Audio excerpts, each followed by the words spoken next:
Hello, everybody, and welcome to our ninth Enel Focus On. This is the first time we experience a fully remote Enel Focus On due to the COVID-19 pandemic. And the impossibility to attend physical events is just one of the limitations in this new normal scenario. However, like many other challenges in the history of humanity, how we recover from COVID-19 could also give us all the chance to totally reshape our way of living, generating a positive impact on another big global issue, such as climate change. How? This is exactly the topic of our Enel Focus On. Professor Stephanie Kelton from Stony Brook University, New York, and Antonio Camisecra, CEO of Enel Green Power, as well as a panel of international experts that we have here today. Sonia Araripe, editor and publisher of Plural from Rio de Janeiro, Brazil. Stefano Poguz, Head of Sustainability Vertical at Bocconi for Innovation at the University of Bocconi, Milan, Italy. Kelly Speaks Bachman, CEO of ESA, Energy Storage Association from Baltimore, USA. And Pablo Bustamante, owner of GeoSeal, an expert in smart cities and geographic information system from Spain. They are all here with us to discuss how clean energy and technological innovation can trigger a new era of economic growth without any trade-off between progress and environment. Don't forget that you can interact from home with us by using the same platform that you're using to watch us. And of course, you need to use the hashtag #NLFocusOn. Now, I'm very happy to leave the digital floor to Antonello Camisecra and to let the 19th Enel Focus On begin. Hello, Antonello. Welcome to this Enel Focus On. Thank you very much, So the floor is all yours. Okay, I hope you can hear me well. Thank you very much, Isabella, and to all of you attending to this first digital Enel Focus On. Enel Focus On has been imagined from the beginning as a digital, sort of digital audience, a digital event, and we went through the experience of the pandemic and the lockdown and the massive smart working or remote working, and to understand that we can do much more things working remotely, which is giving us a boost also in the sustainability with which we're doing many things in our daily routine. One example is for sure the format of this very special Focus On, and I hope this can serve as a basis for further learning on how to further reduce the CO2 of our daily life. So of course we all know what's happening, not what happened, what is still happening, because as you know, there are countries that are still under very severe health situations. In most of the European countries, the pandemic is relatively under control, and we have now, let's say, the unpleasant situation of, let's say, counting the death and the people that suffer this pandemic, but also counting the disaster consequences, catastrophic consequences of at all possible levels, social, economical, personal level, that were left on the table after the pandemic. It's relatively over, because of course we are not out of this yet. But as I said, there are many countries that are still in the middle of things. South America, for example, United States, Africa, are still going through this situation. So talking of recovery may appear like premature, but it's not at all, because of course the first steps that will be done in this direction probably will serve also as indicators for other countries that may want to follow the first steps that Europe, for example, is discussing nowadays. So we were got. First of all, it would be nice to do an experiment, like counting the number of articles, newspapers, websites, agency news dedicated to the energy transition, dedicated to the climate change, dedicated to the global warming in the period October-December, so well before we became aware of the COVID. And the number of articles dedicated to these topics were probably the largest among all possible, let's say, subjects or topics of, let's say, general interest. And today, of course, because we have a tremendous global problem to face, basically this number went almost down to zero.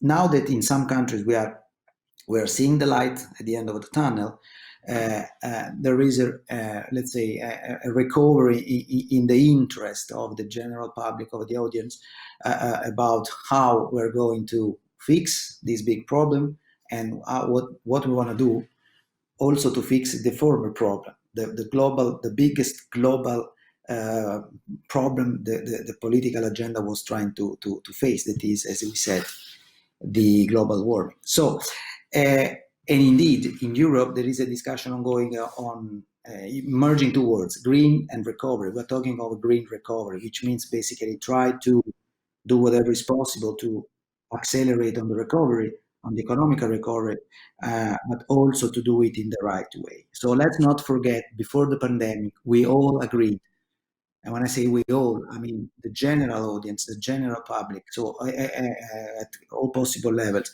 that continuing according to the pattern we had in the past decades was no longer possible to have a hope for future generation to live on this planet. Let's not forget that, because we are starting from that standpoint.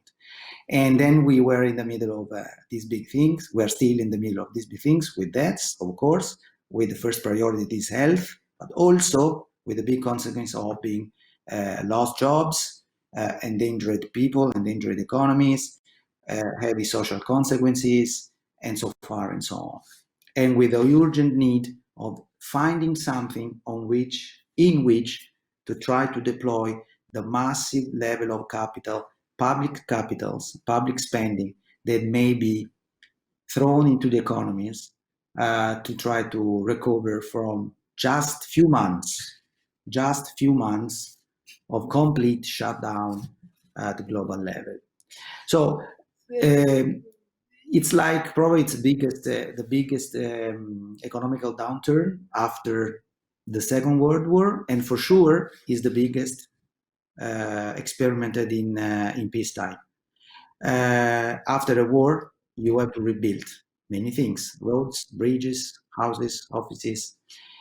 After this crisis, you have to not rebuild almost anything, if you think about. So it's even more difficult to understand what are and where are the infrastructures, or let's say the economical sectors, where you have to cast the majority of the public capitals available, if available, for the recovery. But before the COVID, let's not forget it, that we were all talking of the energy transition. So the world decided almost unanimously, with a very important and noticeable exceptions, that we needed, and we still need, to switch gear and to go faster in the energy transition path in order to accelerate the speed of technological evolution, but also, most importantly, the speed of implementation of what is in our reach already today, to try to maintain the 1.5-2 degrees temperature increase that is considered the ultimate level behind which catastrophic consequences will happen on the planet.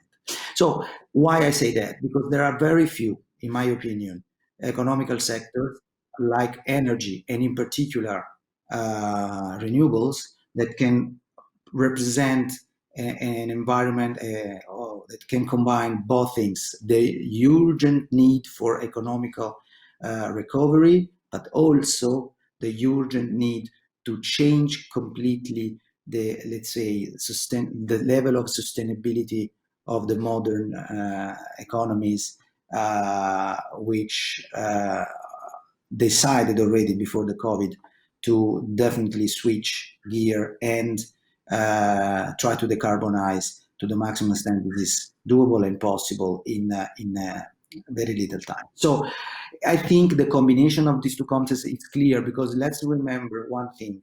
Energy transition means basically two things: electrification and decarbonization. And doing this will unavoidably impact on what I call the declining sectors. There are technologies that are phasing out. Think about the coal, for example. So there are entire economies around the coal, the mines, the coal producer, the coal ship, let's say shipping companies, ports, and power plants, among which are of course also ours, that will, let's say, cease to exist in the way we have conceived with them in the past decades. And so declining sector are somewhat trying to resist. And on the other side, there are emerging sectors that are fragile, still fragile, that if not nurtured well, if not protected sufficiently well at the beginning, could delay the emergence of the capability of those technologies for many years. So there is a risk in the urgency of a recovery. The declining sector say, guys, that's not the time to spend our money and our brains on green, on sustainability, because now it's a survival. It's a matter of surviving, and that's why. Okay, put this aside for a while. Let's focus now on very important matters. That would be a dramatic mistake, because it would, from one side, delay the, let's say, implementation of, let's say, an acceleration in the road to sustainability, and on the other side would, let's say, prevent a very important, robust, and dynamic sector like renewable is to represent the most important, let's say, field of application of potential stimulus packages that in many countries around the world, in many economies around the world, are being discussed today. If you think, for example, about the hydrogen discussion, today everybody thinks that, okay, we need an ally, we need hydrogen to be put into the energy matrix of many countries, because after we have electrified certain number of consumptions, like driving, eating, and certain industrial consumptions, then it is already and will be too hard to use electricity for certain industrial processes, so we need hydrogen. Fantastic, that's true, but it's mindful, and it's contribute to sustainability only if that hydrogen is coming from renewable. So it's a clear, green, non-CO2 emitting hydrogen. And now there is a big discussion, especially in Europe, but not only in Europe, about the hydrogen as a very important sector that will help the recovery, will help Europe to transition. And in my opinion, this is a trap. It's a fantastic, big trap in which we are fastly going to enter, because it's like delaying the investments in green hydrogen, in new technologies, in experimental projects, in utility scale projects. That is what we need to quickly bring the cost down to the level of market competitiveness. It's extraordinary, astonishing, the seriality with which we do the same mistakes over year after years. That's exactly the same narrative we got 10 years ago, 15 years ago for renewables. I'm now old enough to remember it. And we were tackled by being, sort of Boy Scouts, playing with the energy. Okay, play in the playground with renewables. Meanwhile, we burn gas and oil and coal because we need power. You will never be competitive. You will never be at scale. You will never be so robust to design an entire system around renewables. That's exactly what was said 10 years ago or 15 years ago. Some guys in a very high political position in this moment keep saying this stupidity, but okay, that's another story. So again, it's a very important to focus on one thing. The green recovery is the only one doable, because there is no other sector that absorbed billions and billions of investments that are needed for the green recovery, for the green transition. it's quickly and fastly applicable in only probably into the renewable space, which basically means two things: shutting down coal plants and substitute them with renewable technologies, which are now completely in the money, much more competitive, and very easy to do wherever around the world. Not only in Europe, not only in the United States, but in Latin America, wherever around the world. So my message is it's important to not lose the focus on the fact that we not only represent the only technical solution, technological, let's say, paradigm shift to bring back in a sustainable path the economy and in general the globe, the world, but also we represent probably the fastest and easiest sector in which deploy capitals to create jobs, to create economical opportunities, and to do it at the global level, because the opportunity for renewable are basically everywhere. So I'm very curious to listen from our other panelists, what they thought, what they think about it, and thank you. Thank you, Antonello. The message was very, very clear and both inspiring and interesting. So to the panelists, you'll be all able to address questions to Antonello after Stephanie's keynote speech, which is about to start. I'm happy to ask Professor Stephanie Kelton from Stony Brook University, New York, to start her speech. So the digital floor is all yours, and thank you so much, Stephanie, for joining us today.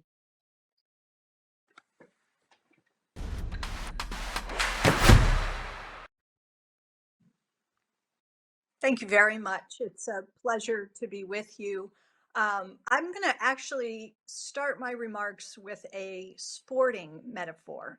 I want to have you think about ice hockey and what the best players do in the game of ice hockey. They don't skate to where the puck is.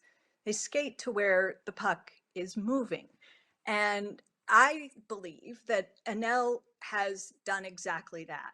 That you are a company that saw very early on where things were headed and you skated to the puck. And that has made you a global leader in clean energy.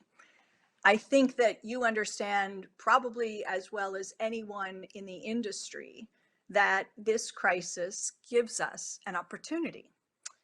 We had an opportunity in the last crisis as well, the financial crisis of 2008. I believe we lost that opportunity. We didn't take advantage of it. But now we face a new choice, and some of us can see where the ball is moving, and we're eager to position for that world. Some are afraid. They're afraid to run the play. They're worried that it won't lead to victory. They believe that they can't win both jobs and climate. I think they're wrong. I think that this is a moment to act, to be bold, to build back stronger, to secure our collective future on this planet. And to do that, to spark the green revolution, to usher in the transition to renewables on a global scale, will mean investing on an unprecedented scale in green tech and renewables, and we'll have to do it in a way that leaves no one behind. Before the coronavirus, we had politicians putting climate proposals on the table that were, for the first time, on a scale that would have allowed us to meet the challenges that we face. Both in the US, across Europe, and elsewhere, there were calls for things like a Green New Deal, which included key aspects of the green revolution that we're talking about today. Politicians and activists were calling for a massive mobilization of resources on a wartime scale. Okay, the Green New Deal, of course, was a metaphor to draw on the ideas and ideals that were contained in the original New Deal, which was Franklin Delano Roosevelt here in the United States. Aspects of the original New Deal live today in proposals for a Green New Deal. They include protecting jobs, being an inclusive program, dealing with the crisis we face on a scale that is commensurate with the challenges ahead. The most ambitious proposal put forward here in the US was a $16 trillion plan to transform the US economy, not just energy, but to make everything green and sustainable, including housing, transportation, and agriculture. Critics, of course, said that it was too hard, that it would cost too much, that it would destroy jobs and require too much sacrifice. They said people would never support it. And then came the coronavirus pandemic. And now we're trying to solve this collective action problem by flattening the transmission curves for the virus in all of our countries. And this has involved enormous sacrifice, but people have shown that they're willing to make those sacrifices.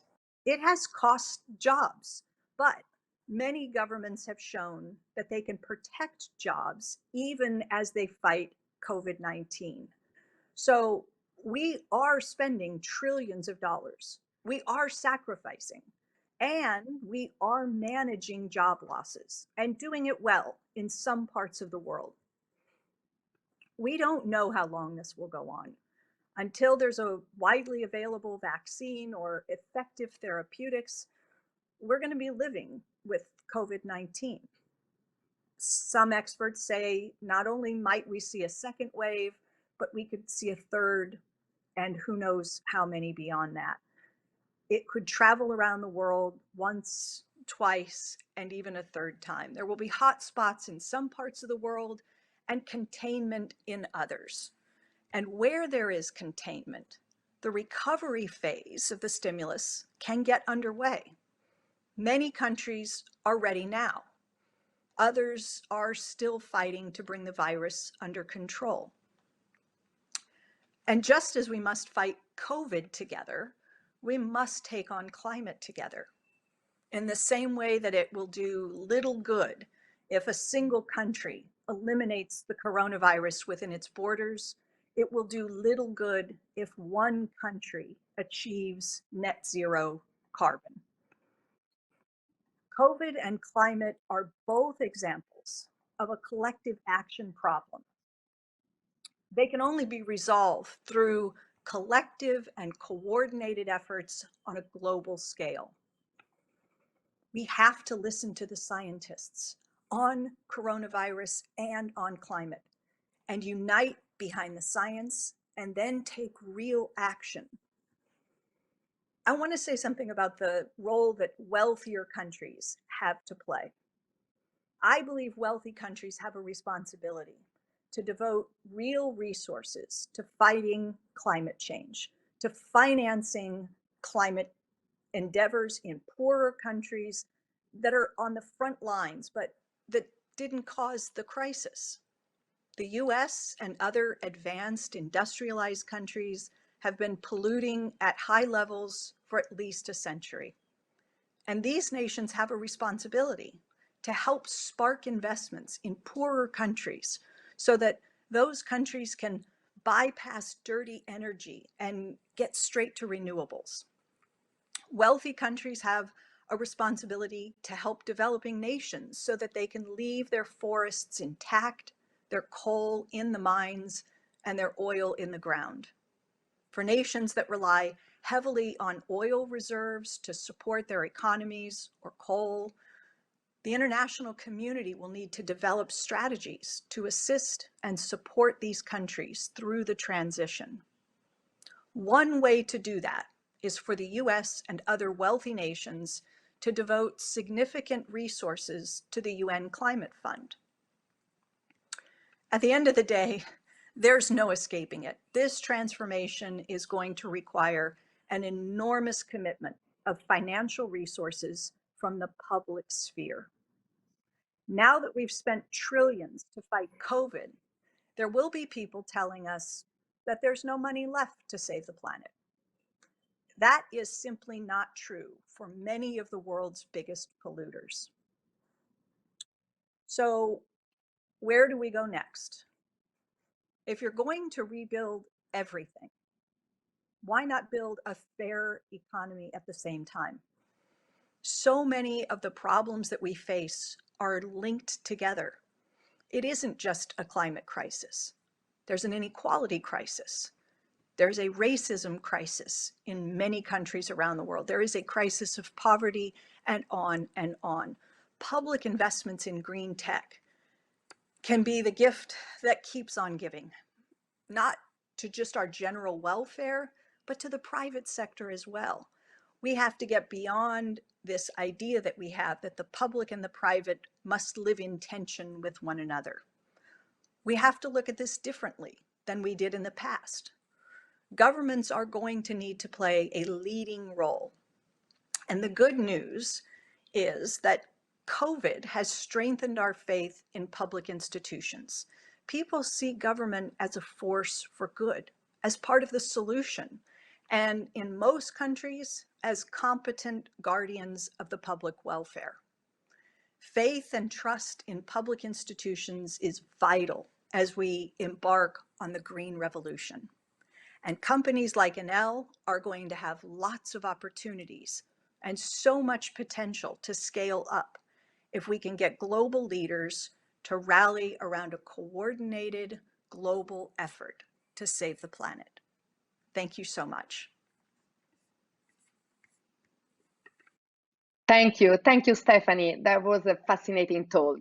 And I'm sure that many of you in the panel have got questions for both Antonello and Stephanie. So it's time now to start our Q&A section. So we have more or less 20 minutes. So who would like to be the first one to break the ice? Okay, first of all, my name is Stefano Pogos from Bocconi University. It's a pleasure to join this panel. Thanks to Mr. Camisecra for this introduction and from Professor Kelton for this very, very interesting overview of the situation. So one comment, very quick, and my question. A comment is you, Professor Kelton, underlined the interconnection between the social, economic, and ecological dimension. Multiplicity of goals. I very much appreciated the reference to the relation between the climate issue, poverty, racism today. One key point is to speed up the response from a governmental perspective. So how can you envisage or what can you recommend to speed up this process? The COVID response in Europe has been pretty fast. So how can you organize such a complex, let's say, governance at the international level? Well, you know, as I said, I think that we were around the world, and I think Antonello opened with this remark, recognizing that before coronavirus, we really did have public officials, leaders around the world talking about, you know, with a sense of urgency, the need to address climate change on a scale commensurate with the challenge it poses. So I feel like in many ways, we were getting very close to where we need to be.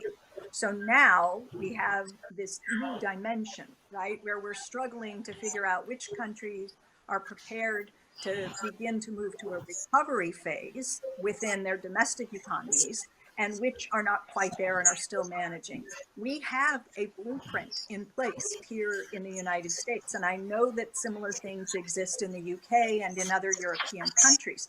People have thought about this for a number of years and have outlined a very comprehensive and aggressive strategy to address, for example, let's talk about the Green New Deal, which I mentioned. How can we begin to build the sustainable housing that we need? There is a plan to build 11 million new green sustainable homes in America. How do we get the energy grid? How do we transform that? How do we do transportation? How do we begin to do high-speed rail and other forms of clean and sustainable transformation? So you have housing, transportation, and then what about agriculture, local, sustainable, local food? So we really do have the plan kind of ready to pick up and go, and also the just transition, which includes guaranteeing that no one is left behind, that there are jobs for everyone as we move forward, that those that are displaced in the dislocations, get new jobs that are high quality, high paying jobs that come with benefits, that they are protected, right? That there are safeguards. So I really do feel like the heavy lifting has been done in terms of the how, and now we are really ready for the implementation phase. Thank you, Stephanie. Who would like to ask another question? Hello, I'm Sonia Araripe, a journalist from Rio de Janeiro, Brazil. I am editor-in-chief of Plurali. That's a magazine and a website specialized in sustainable issues. I have a question to Mr. Kamisekra, please. It's an honor to participate in this such relevant webinar and listen to all of you. The Enel Green Power has already led many projects worldwide, such as hydro, wind, solar power, and even hydrogen. How do you see, Mr. Kamisekra, Brazil and South America in Enel's global strategic plan after the pandemic in the green recovery debate, please? Thank you very much for the question. I think I said in my quick introduction that we are like living two different situations. In Europe, we have the perception that the pandemic is over, and of course, we all fear the rebound of the pandemic. And I agree a lot with Stephanie when she says that we may have 2 times, 3 times, 4 times, let's say, revamping of the health crisis in the future. But in the political discussions, in the general discussion, now we are like thinking we are in the second, third phase, which is the recovery. Unfortunately, Latin America have like a 3 months lag time. I'm saying this because from one side, it was a tremendous waste of an opportunity to not learn from Europe. This is a mistake that has been done in Europe as well, by the way, because Italy was the first European country experimenting the dramatic pandemic, and many other European countries had not followed immediately the measure they should have taken maybe much earlier, saving lives and reducing the need for a very long lockdown. But Latin America is still in the middle of it, and we don't see yet, the going down, in the sloping down of the curve. So to answer to your question, we will have to understand what will be the consequence of this pandemic. And there are 2 things. From one side, the opportunities that were before the pandemic are still there, untouched. So the needs for clean power, the opportunity in a growing, demographically growing area of the world, like it is Latin America, are still there. Latin America needs energy, for sure. In the short term, there can be some slowing down, for sure. It has been very difficult for us to keep working with our projects. Some of them were to stop, of course, to protect the health of the people working there. But as soon as the virus will be, let's say, the pandemic will be put, let's say, under control, there is no doubt that there will be a recover of the investments in renewable energy. So I think from this point of view, the recovery can be even easier in Latin America, because we're not just transforming, we are adding something. And when you add, it's always easier than when you have to demolish and rebuild, which is what basically what we will have to do in more advanced economies. Okay, because we need to transition and switch from fossil technologies to renewable technologies. The important thing is to recognize that there will be consequences in the short term, and there will be consequences in terms. There will be sectors in which it will be almost impossible to accelerate, and renewables actually on the other, on the contrary, and as I said in my speech, can really offer an opportunity to create jobs and opportunity for let's say prosperity.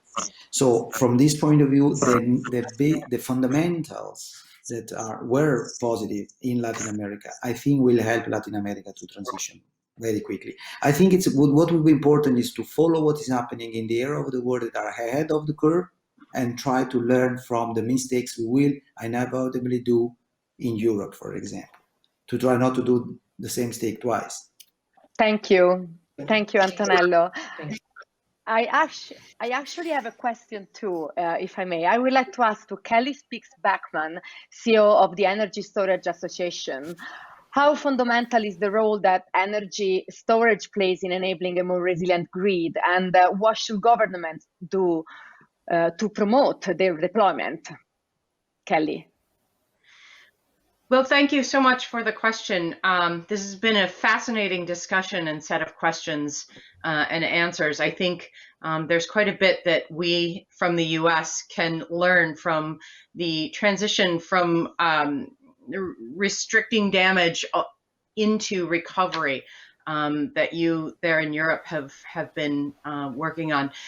For energy storage itself, it's not necessarily a renewable energy source. It's actually not a generation source at all. But what it is it's an incredibly important tool in order to enable this transition to a clean energy economy.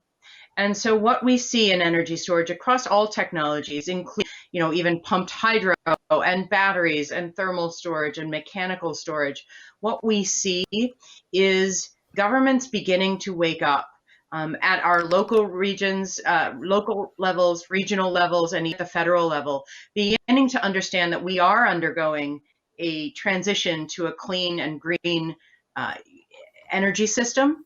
And in order to do that, energy storage facilitates the technologies that actually create flexibility for this change.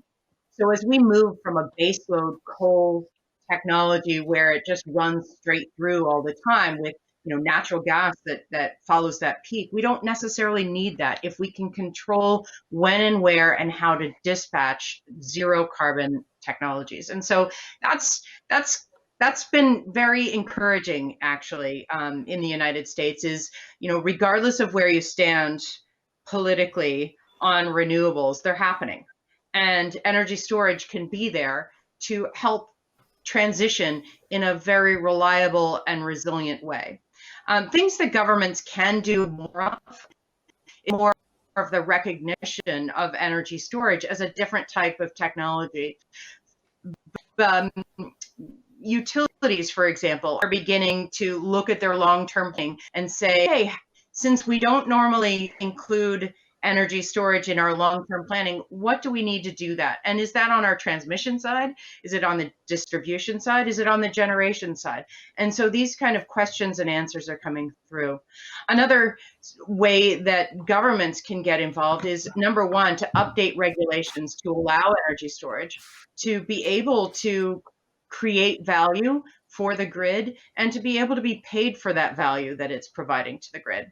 And so we have regulatory processes underway at the federal level as well as the state level to do just that.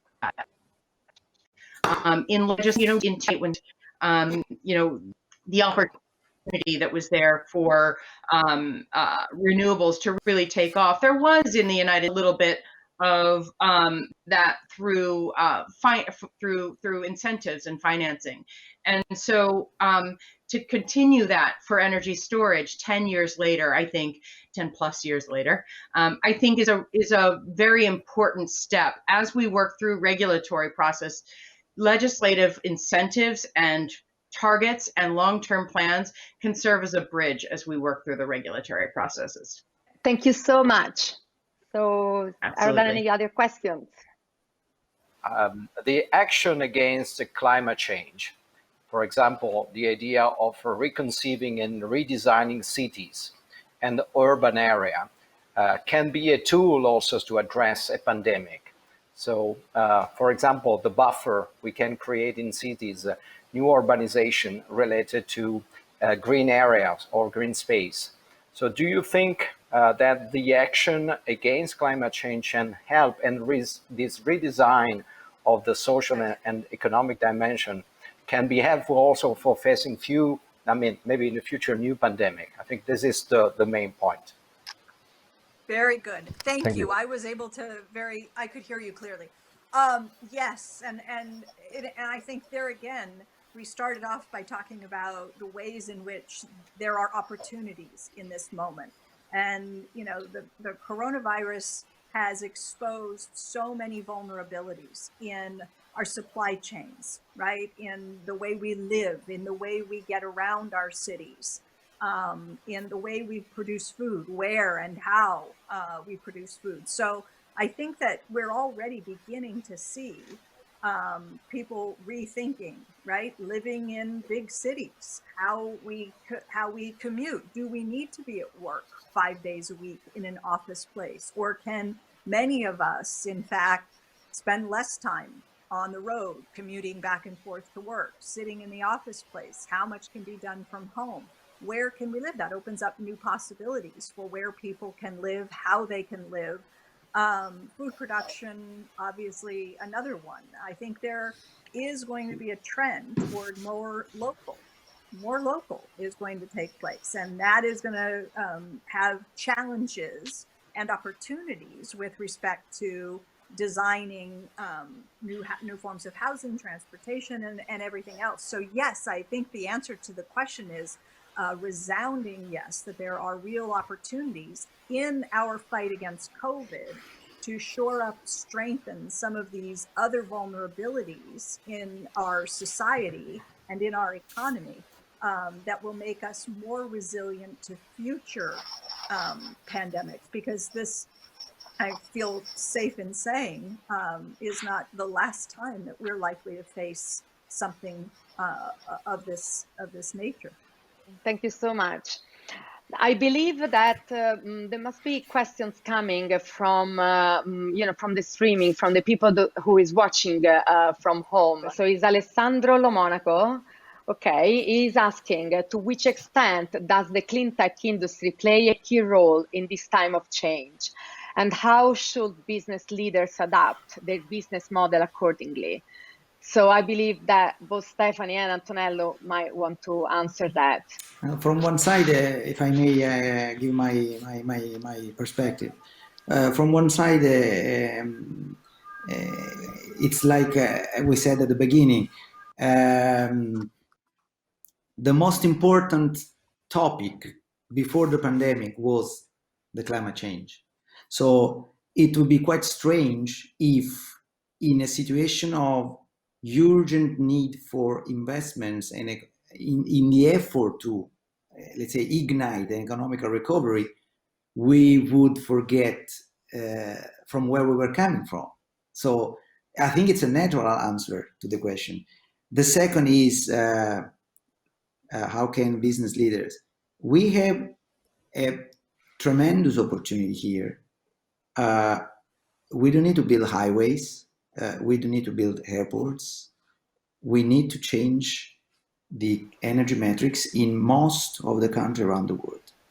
So we represent a problem and an opportunity at the same time. The difference between the 50s and today and the 20s of the following century is exactly that. We need power, first of all, for 600 million of people in Africa living without access to electricity. First of all, they have to leapfrog from not having power, not having energy, directly to having sustainable energy. And that's a massive volume of investment that will be largely coming from mature economies, because it's also an economical opportunity.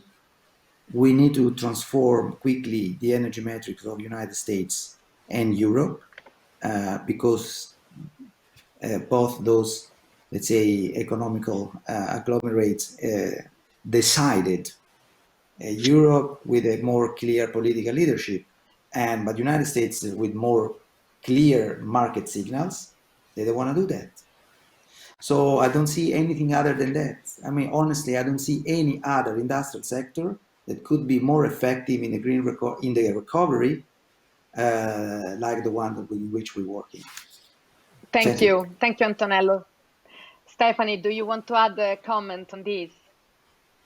I mean, just only to say that I agree completely, and I would come back to my ice hockey metaphor, that I think what we really need is for the business community to recognize the opportunity before them, and to, if we're talking about how to get where we're trying to go, we really could use the help from the business community, because our political leaders are afraid in many cases that this, as I said, is going to cost too much, is going to destroy jobs, is going to require too much sacrifice, will not have the political support from the population, and so forth. So we really do need business leaders to step up. And I think in their own interest, in their own economic interest, recognizing the possibilities, right, for their own industries to flourish on the backs of government investment, to get behind this agenda and to help soften the narrative so that elected officials feel more confident in taking the steps that need to be taken. Thank you, Stephanie.